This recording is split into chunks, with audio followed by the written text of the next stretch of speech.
Democritus was a scientist/philosopher in ancient Greece. He introduced the concept of atomism to the modern world.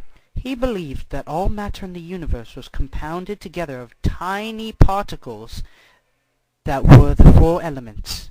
The four elements, or at least what they were believed to be at the time, were earth, air, fire, and water. It's seldom that you'd hear of Democritus without Leucippus trailing right after.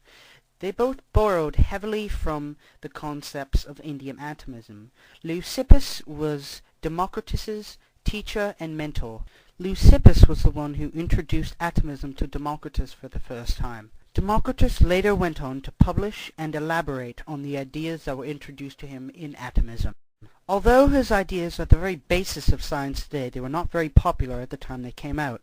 They contrasted with the scientific and religious views of people at that time. Even fellow philosophers did not know quite how to take his relatively radical view on science. One of the most famous philosophers in the world, Plato, was one of his greatest critics.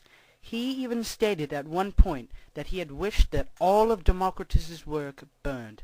All of the controversy escalated even more, considering that Democritus was on record an atheist and did not believe in any creator or God. At the time there was no separation between religion and science. Democritus himself was for lack of a better word, enigma.